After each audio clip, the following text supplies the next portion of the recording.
kita berdoa sejenak sebelum kita merenungkan firman Tuhan. Kami datang kepadamu ya Tuhan dan bersyukur kami boleh beribadah bersama-sama, memuji dan mengagungkan Engkau.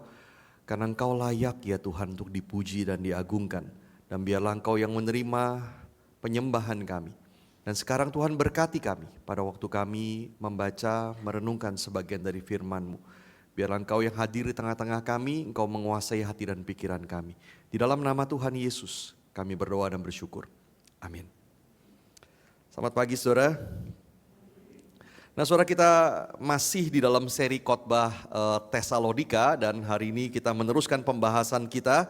Kita sampai pada 1 Tesalonika pasal yang ketiga ayat 1 sampai 13. Nah saudara, ini bagian yang akan kita bahas sama-sama hari ini. Kita sudah menelusuri surat 1 Tesalonika dari pasal pertama, ayat pertama. Sekarang kita sampai pada pasal yang ketiga, ayat 1 sampai 13. Nah saudara, saya akan membaca bagian ini, nanti mengajak kita melihatnya sedikit demi sedikit di dalam 3 bagian. Dan ada 3 pertanyaan juga yang akan saya ajak kita renungkan. Jadi 1 pertanyaan untuk setiap bagian, nanti kita akan sama-sama melihatnya. Saudara, mari kita lihat bagian yang pertama terlebih dahulu. 1 Tesalonika 3 ayat 1 sampai 5. Saya akan bacakan bagi kita semua, demikian firman Tuhan. Jadi, karena kami tidak dapat tahan lagi, kami mengambil keputusan untuk tinggal seorang diri di Athena.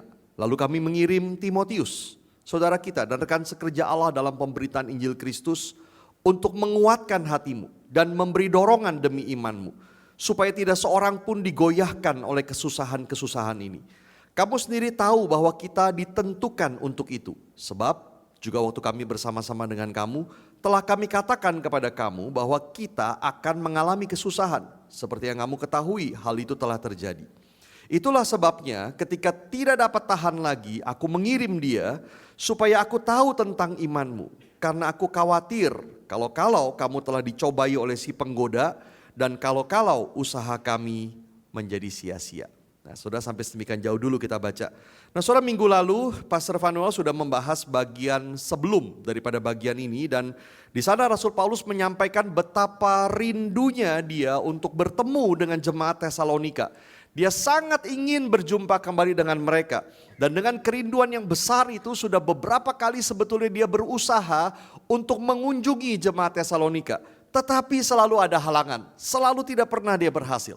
Nah saudara, apa yang terjadi di Tesalonika? Kalau saudara masih ingat di khotbah pertama dalam seri Tesalonika ini, saya sudah menjelaskan latar belakangnya waktu itu. Jadi Paulus bersama Silas, Timotius, mereka memberitakan Injil di Tesalonika. Lalu mereka kemudian masuk ke dalam rumah ibadah orang Yahudi, mereka kemudian bicara tentang Injil di sana. Dan waktu itu ada banyak orang Yunani yang adalah God-fearers, artinya mereka yang tertarik dengan agama Yahudi, mereka menjadi percaya. Dan itu membuat orang-orang Yahudi marah, mereka tidak bisa terima. Saudara, maka orang-orang Yahudi kemudian mengadakan keributan dengan menuduh Paulus dan teman-temannya melawan kaisar. Artinya saudara, mereka melibatkan orang Yunani bahkan pemerintah Romawi, sebuah tuduhan yang sangat serius, maka gemparlah kota itu. Dan akhirnya Paulus harus pergi meninggalkan jemaat Tesalonika yang masih sangat baru itu. Saudara, mungkin tidak sampai 1 bulan Paulus berada di sana, dan itu berarti mungkin jemaat Tesalonika adalah orang-orang yang baru menjadi percaya 1-3 minggu. Sangat pendek sekali waktunya, masih sangat baru, dan kemudian ditinggal oleh Paulus. Saudara, Paulus, Silas dan Timotius kemudian pergi ke Berea, lalu kemudian mereka pergi ke Athena. Tetapi setibanya di Athena, ayat 1 tadi mengatakan kami tidak dapat tahan lagi. Kenapa? Saudara, Paulus sangat khawatir dengan jemaat Tesalonika. Dia terus memikirkan apa yang akan terjadi dengan mereka. Bagaimana mereka bisa bertahan menghadapi penganiayaan di sana. Mereka baru saja percaya, tidak ada yang mengajar, tidak ada yang menguatkan iman mereka. Nah saudara, waktu itu memang tidak ada sarana komunikasi seperti sekarang. Ketika Paulus ingin tahu beritanya, saudara, dia tidak punya jalan lain kecuali dia harus mengirim orang ke sana. Dia nggak bisa telepon, dia nggak bisa video call, dia nggak bisa Google cari berita. Dia harus kirim orang saudara ke sana, dan itu yang dilakukan oleh Paulus. Dia mengirim Timotius kembali ke Tesalonika sementara mereka ditinggal di Athena. Nah saudara, jangan pikir ini adalah hal yang sederhana, seakan-akan seperti sekarang mengutus satu orang pergi lalu tinggal beli tiket pesawat lalu kemudian pergi. Saudara, tidak sederhana seperti itu. Bagi Timotius itu adalah perjalanan jauh, mungkin selama 1 minggu saudara dia di dalam perjalanan. Bagi Paulus sendiri ini sesuatu yang sangat berat. Saudara perhatikan kalimat dia, kami mengambil keputusan untuk tinggal seorang diri di Athena. Seberat itu. Karena mungkin Silas juga sedang pergi ke tempat lain. Saudara Paulus sendirian di sana. Dia berada di kota asing yang orang-orang yang tidak percaya kepada Tuhan. Dan dia harus bekerja sendirian di dalam pemberitaan Injil. Sama sekali tidak mudah bagi dia. Sebetulnya saudara akan jauh lebih baik kalau Paulus sendiri bisa pergi ke Tesalonika. Dia melihat langsung keadaan di sana, dia menguatkan mereka. Tetapi dia mengatakan di pasal 2 ayat 18, iblis telah mencegah kami. Kita tidak tahu persis apa yang terjadi, tetapi Paulus terhalang untuk pergi. Dan Paulus punya pilihan, dia tunggu sampai dia bisa pergi, baru dia pergi sendiri. Atau segera dia mengirim Timotius. Karena dia tidak tahan lagi. Dia pilih yang kedua, dia kirim Timotius.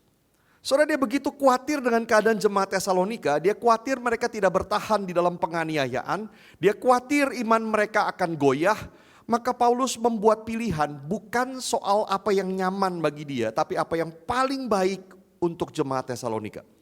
Seakan-akan Paulus berkata begini, tidak apa, aku ditinggal seorang diri berjuang di sini daripada jemaat Tesalonika ditinggal sendiri dan tidak ada yang menguatkan. Dia kirim Timotius. Ada dua hal saudara kemudian yang Paulus minta untuk dilakukan oleh Timotius di sana. Ayat 2 berkata, pertama adalah menguatkan hati jemaat Tesalonika, strengthen them. Dan kedua, memberi dorongan demi iman jemaat Tesalonika, encourage them.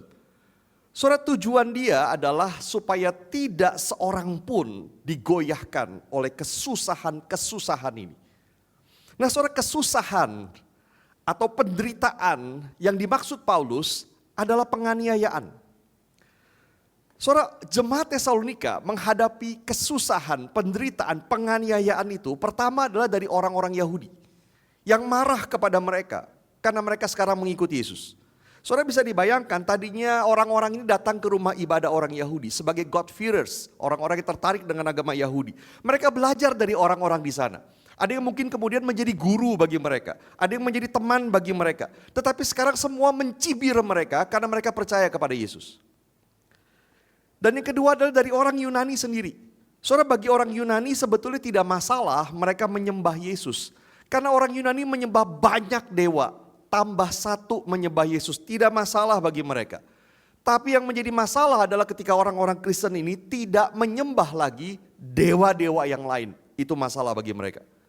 Keluarga mereka pasti akan marah, teman-teman mereka akan marah, mereka dikucilkan karena mereka tidak lagi ikut di dalam berbagai acara penyembahan di kuil. Dan saya membayangkan saudara, bukan tidak mungkin kalau ada masalah di dalam keluarga atau masalah di dalam lingkungan, mereka yang disalahkan. Kamu sih tidak menyembah dewa itu, dia marah dan kita semua kena, misalnya seperti itu. Dan kita juga bisa membayangkan saudara bagaimana kalau mereka bekerja, bagaimana relasi mereka dengan majikan, dengan teman-teman kerja mereka. Yang orang-orang penyembah dewa-dewa yang begitu banyak, sementara mereka tidak mau sama sekali ikut-ikutan. Bagaimana relasi mereka dengan customer mereka kalau mereka berdagang. Saudara, mereka akan mengalami kesulitan besar sekali menjadi orang Kristen. Padahal mereka baru saja percaya beberapa minggu. Nah sangat menarik, saudara, Paulus kemudian berkata begini. Dia sudah pernah mengajarkan kepada mereka, jemaat Tesalonika, bahwa mereka akan mengalami kesusahan itu. Saudara, dia berkata begini, kamu sendiri tahu bahwa kita ditentukan untuk itu, untuk mengalami kesusahan, mengalami penderitaan. Sebab juga waktu kami bersama-sama dengan kamu, telah kami katakan kepada kamu bahwa kita akan mengalami kesusahan. Seperti yang kamu ketahui, hal itu telah terjadi. Nah saudara, saya berpikir begini, kalau kita melayani orang yang baru percaya, apa yang akan kita ajarkan dulu kepada mereka? Bisa tentang banyak hal, saudara, kita mengajarkan mereka, tapi saya kira kemungkinan besar bukan tentang penderitaan. Begitu orang percaya, lalu kita langsung bilang, kamu mau ikut Yesus? Oke, pasti kamu menderita. Nah saudara, mungkin bukan itu yang kita katakan kepada mereka. Tapi Paulus berbeda. Begitu jemaat Tesalonika percaya, dalam waktu yang sangat singkat, salah satu hal pertama yang dia ajarkan adalah penderitaan. Dan dia bukan sekedar mengajarkan arti penderitaan, tetapi dia tegaskan kamu pasti akan menderita. Paulus bahkan berkata kita orang Kristen ditentukan untuk menderita. Saudara, maka penderitaan, kesusahan, pencobaan di dalam hidup orang Kristen sebetulnya bukanlah sesuatu yang mengejutkan. Karena kita memang ditentukan untuk mengalami penderitaan. Saudara, pertanyaan kita, kenapa kita pasti menderita?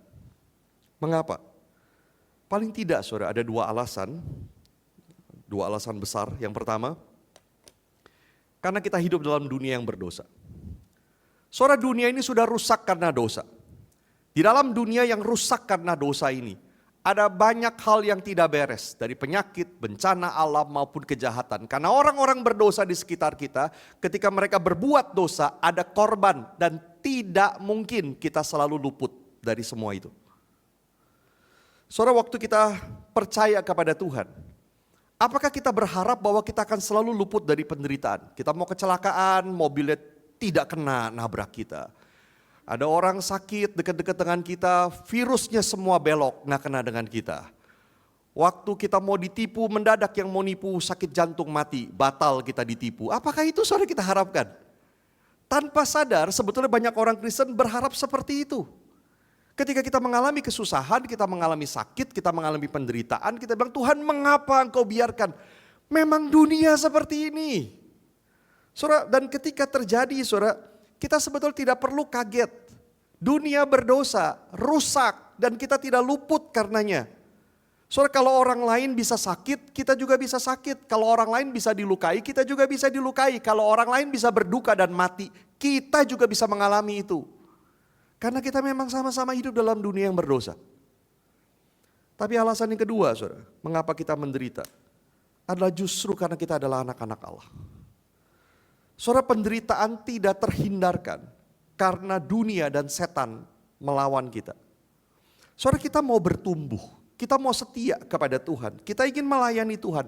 Mungkinkah setan tenang saja melihat kita melakukan semuanya? Tidak mungkin. Dia bisa lakukan apa saja untuk mencobai kita. Saudara, maka Yesus pernah berkata begini dalam Yohanes 15 ayat 18 sampai 19. Jikalau dunia membenci kamu, ingatlah bahwa ia telah lebih dahulu membenci aku daripada kamu. Sekiranya kamu dari dunia, tentulah dunia mengasihi kamu sebagai miliknya. Tetapi karena kamu bukan dari dunia, melainkan aku telah memilih kamu dari dunia, sebab itulah dunia membenci kamu. Tidak mungkin saudara kita luput dari penderitaan. Saudara, kadang-kadang sebagai anak Allah, penderitaan kita juga adalah karena kebaikan Tuhan. Kita berpikir itu penderitaan. Misalnya saudara, Alkitab pernah berkata begini, Bapak mana yang kalau anaknya minta roti dikasih batu? Bapak mana yang kalau anaknya minta ikan dikasih ular? Allah tidak akan lakukan itu. Masalahnya seringkali itu yang kita minta. Kita minta batu dan kita minta ular. Dan Allah berkata tidak, dia tetap berikan roti, dia tetap berikan ikan. Tapi kita menjerit dan berkata, Tuhan mengapa tidak berikan kepada saya? Karena kita anak-anak Allah. Saudara, sekitar 1,5 tahun lalu saya pernah menjelaskan tentang penderitaan di dalam khotbah di sini. Kemungkinan besar saudara lupa. Saya ingin ingatkan 2 hal saudara yang waktu itu saya bahas tentang penderitaan. Yang pertama adalah penderitaan itu pasti. Yang perlu khawatir bukan orang Kristen yang menderita. Karena justru itu tanda kita adalah anak-anak Allah. Yang perlu khawatir adalah mereka yang tidak pernah menderita karena Yesus. Khawatirlah. Ligon Duncan saudara berkata begini, God had one son without sin, but no sons without suffering. Allah punya satu anak yang tanpa berdosa, tapi dia tidak punya anak yang tidak menderita. Kita pasti mengalami itu dalam berbagai bentuk. Yang kedua, saudara, penderitaan itu sementara. Penderitaan itu bukan akhir ujung dari cerita hidup kita, bukan. Ujung akhir cerita hidup kita adalah kemuliaan, bukan penderitaan. Saudara, Paulus berkata dalam Roma 8, dia berkata gini, penderitaan zaman sekarang ini tidak dapat dibandingkan dengan kemuliaan yang akan dinyatakan kepada kita. Paulus tahu bahwa penderitaan hari ini sangat real dan kadang-kadang begitu besar. Tapi yang dikatakan Paulus di sini adalah kalaupun kita hitung semua penderitaan yang kita alami dalam dunia ini, jumlahkan semuanya, tidak sebanding dengan kemuliaan yang akan dinyatakan kepada kita. Saudara, maka jangan kaget ketika mengalami penderitaan, karena kita pasti menderita, kita hidup di dunia yang berdosa dan yang tidak menerima Yesus sebagai Tuhan. Pertanyaannya adalah, bagaimana kita bersiap menghadapi penderitaan? Soalnya ini pertanyaan yang pertama. Bagaimana kita bersiap menghadapi penderitaan? Yesus pernah memberikan perumpamaan tentang penabur yang menaburkan benih. Saya berkhotbah itu juga belum lama di sini. Ada yang jatuh di pinggir jalan, lalu benihnya kemudian diambil setan. Ada yang jatuh di tengah semak duri, lalu kemudian dijepit oleh kekhawatiran dan keinginan lainnya. Tapi ada yang jatuh di tanah yang berbatu, tidak berakar, dan segera murtad ketika datang penganiayaan. Ini yang dikhawatirkan Paulus. Dia sudah menaburkan benih, tapi dia tidak tahu apakah benih itu akan berakar dan berbuah, atau benih itu ternyata jatuh di tanah yang berbatu. Dan penderitaan akan segera membuat murtad. Tapi saudara, apa yang bisa membuat benih itu berakar dan berbuah? Hanya Roh Kudus yang bisa melakukannya. Dan alat Roh Kudus melakukannya adalah firman Tuhan. Disitulah Tuhan meletakkan kuasanya. Saudara, maka Paulus minta kepada Timotius, kuatkan mereka, strengthen them, beri dorongan iman, encourage them. Dengan apa? Dengan firman. Paulus sudah mengajar mereka walaupun hanya sebentar dalam waktu beberapa minggu. Dia minta Timotius teruskan, kuatkan mereka lagi, dorong mereka lagi dengan firman. Supaya mereka tidak ada yang goyah karena penderitaan-penderitaan ini. Nah, saudara, saya jadi berpikir begini, siapkah kita mengalami penderitaan? Saudara, ini bukan berarti kita harus tegar lalu kita anggap enteng penderitaan apapun, tidak saudara. Ketika kita mengalami penderitaan, ada masa di mana kita bergumul, itu wajar. Ada masa di mana kita menangis, itu wajar. Tapi tidak goyah imannya. Saudara, ketika kita mengalami penganiayaan karena iman, siapkah kita? Kalau satu kali saudara kita tidak bisa beribadah lagi seperti ini karena penganiayaan, saudara, siapkah kita? Apa yang akan membuat kita tidak goyah? Pekerjaan Roh Kudus melalui firman. Kita mungkin saudara tidak mengalami penganiayaan dalam arti yang sesungguhnya, tetapi bukankah penderitaan bisa datang di dalam berbagai macam bentuk? Dan bagaimana kita bersiap? Saudara, ada dua cerita sederhana. Saya mendengar cerita dari seorang pendeta. Satu kali seorang jemaatnya yang tinggal di luar kota kehilangan mamanya secara tiba-tiba. Mamanya belum terlalu tua, tetapi mendadak saja meninggal. Kemudian pendeta ini mengirim pesan bahwa dia mendoakan, dia turut berduka cita. Dan jemaat itu kemudian membalas, kehilangan mama memang sangat berat buat dia. Tapi dia berkata begini, Tuhan sudah mempersiapkan saya untuk hari ini. Karena selama beberapa tahun ini, saya membaca dan mempelajari Alkitab. Dan hari ini saya baik-baik saja. Sederhana. Tapi ketika dia membaca dan mempelajari firman, Roh Kudus menguatkan dia dan mendorong dia. Dan dia mulai disiapkan untuk mengalami penderitaan. Satu cerita lagi sederhana. Ada seorang yang berkata begini, selama 2 tahun terakhir dia mulai serius mempelajari Alkitab. Dia membaca seluruh perjanjian baru sambil mendengarkan seri khotbah eksposisi, sambil dia merenungkan pesannya sedikit demi sedikit. Dan dia sangat bersyukur untuk apa yang dia pelajari dan dia merasa hidupnya berubah. Lalu dia bercerita begini, beberapa tahun sebelumnya, sebelum dia mempelajari Alkitab, perusahaan tempat dia bekerja itu dijual dan dia kena layoff. Dia harus keluar dari perusahaan itu. Waktu itu dia sangat panik. Dia mencari semua cara untuk bisa survive. Dan walaupun sebetulnya dia punya banyak jalan untuk bisa survive, tapi hatinya sangat tidak tenang. Dia marah terus, dia ketakutan, dia tidak bisa terima keadaan. Akhirnya keadaan itu berlalu. Lalu dia mulai mempelajari Alkitab 2 tahun terakhir. Dan dia cerita baru-baru ini perusahaan tempat dia sekarang bekerja bangkrut. Dan dia kena layoff lagi. Tapi dia berkata, kali ini saya sangat tenang. Saya berusaha mencari pekerjaan, tapi fokus saya bukan pada apa yang bisa saya lakukan, tapi pada apa yang Tuhan bisa lakukan. Sederhana, dikuatkan, didorong agar tidak goyah menghadapi kesusahan. Saudara, ini hidup yang seperti ini yang Paulus inginkan dia lihat terjadi di jemaat Tesalonika. Maka ini yang pertama saudara yang saya ajak kita renungkan, siapkah kita menghadapi penderitaan? Dan bagaimana kita bersiap? Bagian kedua, mari kita lihat ayat 6 sampai 9. 1 Tesalonika 3 ayat 6 sampai 9 saya bacakan.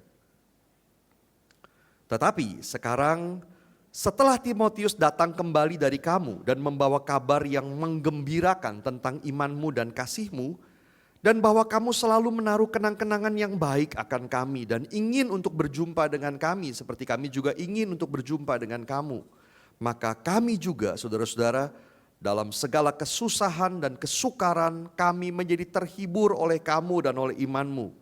Sekarang kami hidup kembali asal saja kamu teguh berdiri di dalam Tuhan. Sebab ucapan syukur apakah yang dapat kami persembahkan kepada Allah atas segala sukacita yang kami peroleh karena kamu di hadapan Allah kita. Nah, saudara, Paulus kirim Timotius ke sana, tetapi dia harus menunggu cukup lama untuk dia dapat kabar dari Timotius. Dia kirim Timotius sekitar 1 minggu perjalanan, dan kalau Timotius stay selama 2 minggu di sana, lalu balik lagi 1 minggu perjalanan, maka 1 bulan saudara baru dia mendapat kabar. Saudara ya, lama sekali buat orang zaman sekarang, kita mungkin tidak sabar. Dan puji Tuhan, kabar yang diterima adalah baik. Mereka menaruh kenang-kenangan yang baik kepada Paulus, dan mereka ingin berjumpa lagi dengan dia. Saudara, mungkin Paulus khawatir orang-orang Yahudi membusukkan namanya di depan jemaat Tesalonika sehingga mereka kemudian mulai meragukan Injil yang pernah dia beritakan. Dia khawatir itu, tetapi ternyata tidak. Mereka menaruh kenang-kenangan yang baik dan mereka ingin berjumpa dengan Paulus. Bahkan Timotius membawa kabar yang menggembirakan tentang iman dan kasih dari jemaat Tesalonika. Mereka teguh berdiri di dalam Tuhan. Saudara, perhatikan begini, betapa senangnya Paulus mendengar ini. Saudara, dia berkata begini, dalam segala kesusahan dan kesukaran kami menjadi terhibur oleh kamu dan oleh imanmu. Artinya dia sendiri sedang mengalami kesusahan dan kesukaran, tetapi dia menjadi sangat terhibur ketika mendengar iman jemaat Tesalonika. Bahkan dia berkata, sekarang kami hidup kembali asal saja kamu teguh berdiri dalam Tuhan. Saudara, dia pakai istilah superlatif. Lebay, saudara, kira-kira begitu. Dia tidak sekedar bilang aku senang sekali, dia bilang aku hidup kembali asal kamu teguh berdiri dalam Tuhan. Seolah-olah dia seperti sudah mau mati, tapi dia hidup lagi. Karena begitu senangnya, begitu dikuatkannya dia karena mendengar apa yang terjadi di jemaat Tesalonika. Dan ini membawa kita pada pertanyaan yang kedua. Apa yang mendorong kita melayani? Saudara, perhatikan, Paulus sangat senang, sangat terhibur, sangat dikuatkan. Bukan karena jemaat Tesalonika tidak mengalami penderitaan. Bukan. Tetapi dia sangat senang, sangat terhibur, sangat dikuatkan. Karena mereka teguh di dalam Tuhan. Saudara, Ligon Duncan mengatakan begini, ini seharusnya menantang kita. Nah, saya kutip kalimat dia panjang lebar. Saya bacakan, saudara, mungkin agak kecil. Apa yang kita impikan untuk hidup kita? Apa yang orang tua impikan untuk anak-anak mereka? Apa berita terbaik yang bisa kita dengar tentang hidup kita atau tentang mereka? Apakah bahwa mereka menikah dengan orang yang baik dan menjadi suami atau istri yang baik? Bahwa mereka punya hidup yang baik, tidak ada sakit yang serius, tidak ada masalah yang besar. Bahwa mereka punya pekerjaan yang baik dan dihormati orang. Apakah itu? Semua itu adalah hal yang baik, tetapi jauh lebih penting dari semua itu adalah kita dan orang-orang yang kita kasihi tetap teguh di dalam Kristus dan bertumbuh dalam iman dan kasih. Saudara, apa yang kita doakan untuk satu sama lain? Untuk teman-teman kita, untuk anak-anak kita, untuk orang tua kita. Apa yang kita doakan? Ketika melayani saudara yang Spark Leaders, saudara guru-guru kids, apa yang saudara doakan untuk mereka? Apakah saudara supaya mereka teguh berdiri dalam Kristus dan bertumbuh dalam iman dan kasih, atau sekedar mereka hidupnya baik-baik, tidak mengalami cilaka, tidak mengalami yang bahaya? Apakah hanya sekedar itu? Saudara, tidak salah sebagai orang tua, sebagai teman, sebagai orang yang peduli, kita ingin orang-orang kita kasihi tidak mengalami hal-hal itu. Tapi apakah yang terutama adalah kita ingin mereka teguh berdiri dalam Kristus dan bertumbuh dalam iman dan kasih sekalipun mereka mengalami segala macam penderitaan. Bagi Paulus ketika dia mendengar jemaat Tesalonika teguh berdiri dalam Tuhan, bertumbuh dalam iman dan kasih sekalipun mereka mengalami penderitaan, bagi Paulus itu bukan saja cukup tapi sangat menghibur dan menguatkan dia. Karena itu berarti Tuhan menyertai mereka, Tuhan hadir dalam hidup mereka, Tuhan mengasihi mereka dan mereka setia. Itu sangat cukup untuk membuat dia sangat bersuka cita. Saudara, Tim Keller pernah mengatakan kalimat ini. When you are a parent, you are never more happy than your least happy child. Kalau kamu jadi orang tua, kamu tidak akan pernah lebih bahagia dari salah satu anakmu yang paling tidak bahagia. Saudara bisa punya 4 anak, 3 bahagia, 1 tidak bahagia. Orang tua akan terus berpikir untuk anak yang 1 itu. Kamu tidak akan lebih bahagia dari salah satu anakmu yang paling tidak bahagia. Seperti ini hati Paulus. Paulus menaruh hati kepada jemaat Tesalonika, dia mengasihi mereka. Tapi sama seperti ketika kita mengasihi orang, kita akan menjadi rapuh. Saudara, kita akan menjadi rapuh ketika kita mengasihi orang. Kalau kita tidak terlalu dekat, tidak terlalu peduli dengan seseorang, dia senang kita juga biasa saja. Dia susah, kita juga mungkin biasa saja. Tapi waktu kita dekat dan mengasihi seseorang, dia senang kita ikut senang. Dia susah kita ikut susah. Dan itu yang dialami Paulus, dia bersuka cita mendengar mereka berdiri teguh dalam Kristus. Tapi dia juga meresikokan dirinya berduka cita kalau ternyata mereka goyah, jatuh, bahkan meninggalkan Tuhan. That's a pastor's heart. Saudara, ketika merenungi bagian ini, saya jadi bertanya sebagai seorang pastor, apakah saya juga punya hati seperti itu? Saudara, para spark leaders, guru-guru kids, para orang tua yang mengajarkan firman kepada anak-anaknya, apakah punya hati seperti itu? Saudara yang menaburkan benih firman kepada orang-orang di sekitar saudara, apakah punya hati seperti itu? Saudara sesama jemaat, sesama anggota SPAK, apakah punya hati seperti itu? Kita bersuka cita ketika orang-orang di sekitar kita yang kita kasihi, saudara-saudara kita ini teguh berdiri di dalam Kristus, dan kita berduka cita, sedih ketika mereka goyah, ketika mereka kehilangan kekuatan, karena kita saling mengasihi. Saudara, kalau kita tidak punya hati seperti itu, lalu apa yang mendorong kita melayani? Apa yang mendorong kita melayani? Melayani orang-orang lain maupun melayani keluarga kita. Apa motivasi yang paling besar yang mendorong kita melayani? Saudara, ini pertanyaan yang kedua. Bagian ketiga, saudara. Ayat 10-13, bagian yang terakhir saya bacakan, 1 Tesalonika 3 ayat 10-13. Siang malam kami berdoa dengan sungguh-sungguh supaya kita bertemu muka dengan muka dan menambahkan apa yang masih kurang pada imanmu. Kiranya Dia Allah dan Bapa kita dan Yesus Tuhan kita membukakan bagi kami jalan kepadamu. Kiranya Tuhan menjadikan kamu bertambah-tambah dan berkelimpahan dalam kasih seorang terhadap yang lain dan terhadap semua orang, sama seperti kami juga mengasihi kamu. Kiranya Dia menguatkan hatimu supaya tak bercacat dan kudus di hadapan Allah dan Bapa kita pada waktu kedatangan Yesus Tuhan kita dengan semua orang kudusnya. Bagian ini berupa doa. Dan ada 3 hal yang didoakan oleh Paulus, Silas, dan Timotius. Yang pertama adalah kiranya kita bisa bertemu kembali dan aku menambahkan apa yang masih kurang pada imanmu. Apa maksudnya? Saudara, Paulus ingin mengajarkan firman Tuhan lagi kepada mereka. Dia sudah mengajarkan mereka, tapi baru beberapa minggu dia ingin menambahkan lagi, dia ingin mengajar lagi mereka. Karena hanya dengan itu dia bisa menambahkan apa yang masih kurang pada iman jemaat Tesalonika. Hanya dengan itu jemaat akan teguh berdiri dan bertumbuh dalam iman dan kasih. Saudara ingat salah satu value utama gereja kita di kata spark, yang S itu apa?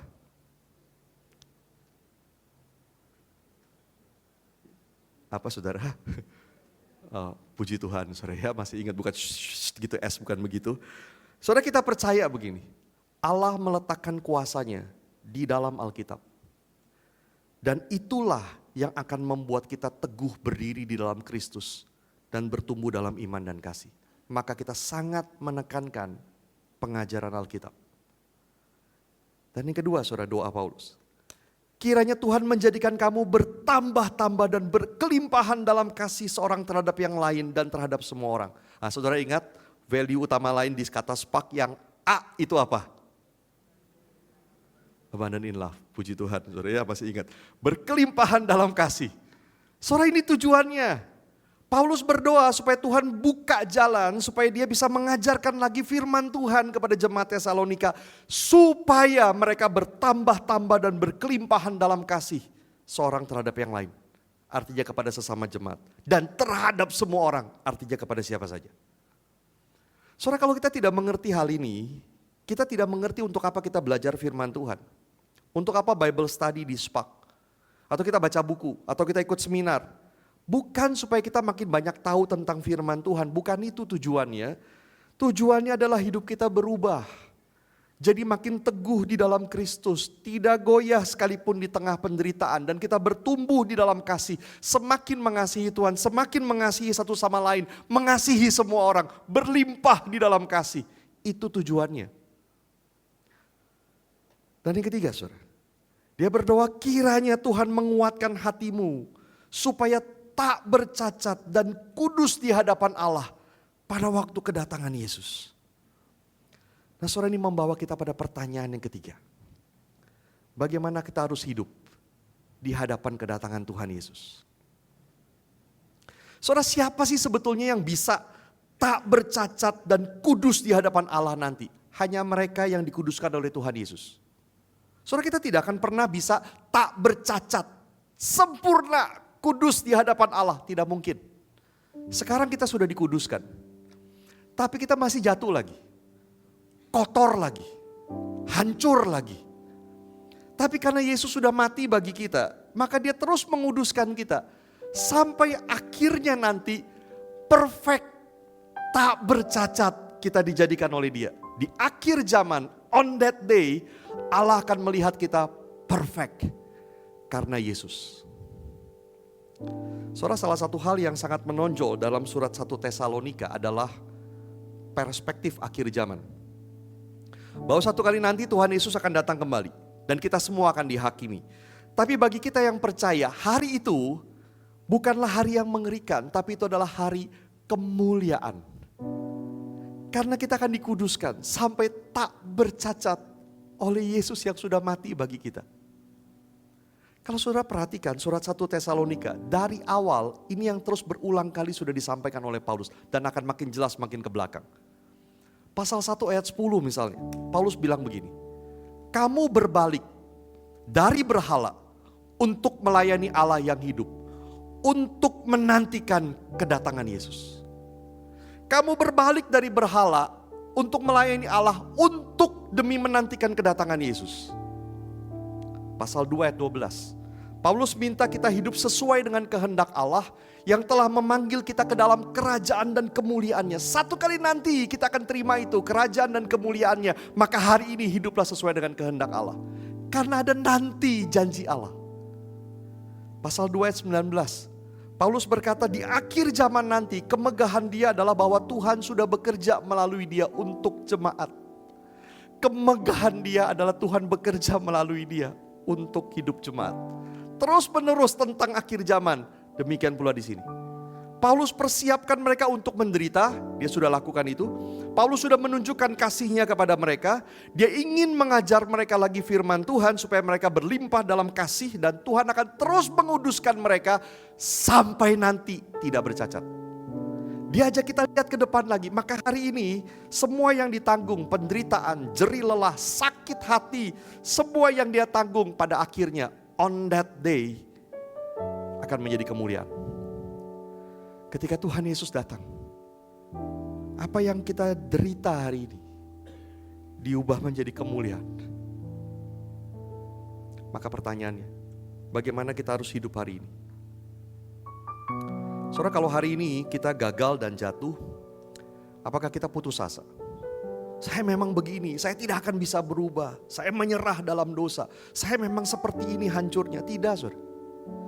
Karena Tuhan akan sempurnakan nanti sampai tidak bercacat. Artinya segala usaha kita mengejar kekudusan pasti berhasil. Karena Tuhan akan sempurnakan. Maka bangun lagi, maju lagi, berjalan lagi, hidup kudus lagi. Tapi juga bukan berarti sebaliknya kita hidup sembarangan saja. Karena toh nanti Tuhan sempurnakan, tidak. Karena tanda bahwa kita adalah orang yang sudah dikuduskan adalah kita akan mengejar kekudusan itu. Sebisa kita, dengan pertolongan Tuhan. Sampai akhirnya nanti Dia sempurnakan. Saudara, itu yang kita rindukan. Sebelum tiba kedatangan Tuhan Yesus, kita merindukan kekudusan, kita merindukan teguh berdiri di dalam Tuhan, di tengah penderitaan apapun, dan kita merindukan bertumbuh di dalam iman dan kasih. Dan kita akan terus lakukan itu. Sampai Tuhan datang. Dia sempurnakan. On that day, hari kemuliaan kita. 3 reflection questions, saudara, buat kita dari 3 bagian ini. Yang pertama, saudara, siapkah kita menghadapi penderitaan? Dan bagaimana kita bersiap? Kalau penderitaan adalah hal yang pasti, apapun bentuknya, siapkah kita? Dan bagaimana kita bersiap? Roh Kudus bekerja melalui firman-Nya untuk menguatkan kita dan mendorong kita. Apakah kita tinggal di dalam firman? Dan yang kedua, apa yang mendorong kita melayani? Saudara, melayani keluargamu. Saudara, melayani teman-teman di sekitarmu. Melayani orang-orang yang kau bimbing mungkin. Apa yang mendorongmu melayani? Apakah karena kewajiban? Atau sekedar ingin mereka hidupnya baik-baik saja? Atau kerinduan kita adalah supaya mereka teguh berdiri di dalam Kristus dan mereka terus bertumbuh dalam iman dan kasih sekalipun mereka mengalami penganiayaan, sekalipun mereka mengalami penderitaan. Karena itulah yang paling penting sebagai anak-anak Tuhan. Dan yang ketiga, bagaimana kita harus hidup di hadapan kedatangan Tuhan Yesus. Tuhan Yesus pasti datang dan Dia pasti akan menyempurnakan kita. Maka hari ini bagaimana kita harus hidup sambil menantikan itu. Saudara, silakan masuk di dalam waktu doa masing-masing, teduh, tundukkan kepala dan berdoa, dan saya akan tutup nanti di dalam doa. Masing-masing saudara silakan berespon kepada firman Tuhan.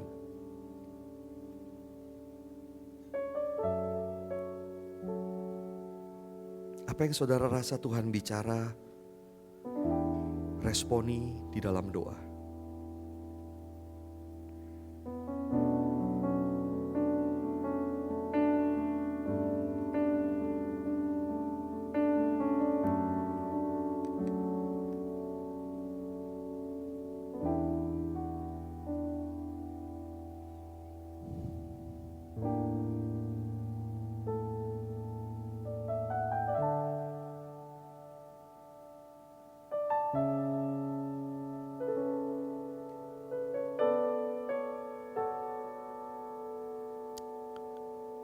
Tuhan, kami bersyukur untuk kasih-Mu.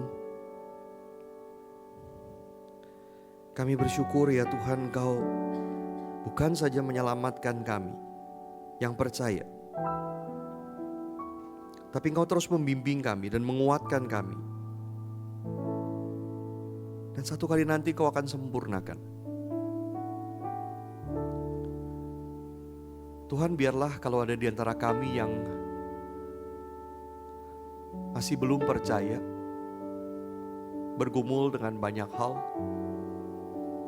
berikan kerinduan untuk mengalami hidup yang seperti ini. Dikuatkan oleh Tuhan, diberikan pengharapan di depan sana. Karena sesungguhnya kami tidak punya pengharapan di luar Engkau ya Tuhan. Bagi kami yang sudah percaya, Tuhan berikan kami kekuatan lagi. Biarlah kami teguh berdiri dan tidak goyah di tengah mengalami kesusahan apapun di dalam dunia ini. Karena Engkau yang menguatkan kami. Tuhan tolong kami, ajari kami bagaimana kami hidup menantikan kedatangan-Mu. Biarlah kami penuh dengan kerinduan untuk mengejar kehendak-Mu, mengejar apa yang Engkau mau, mengejar kekudusan. Sampai satu kali nanti ya Tuhan Kau sempurnakan semuanya. Terima kasih ya Tuhan, terima kasih untuk apa yang boleh kami renungkan bersama. Biarlah Engkau terus topang kami yang lemah ini. Di dalam nama Tuhan Yesus Kristus, Juru Selamat kami berdoa dan bersyukur. Amin.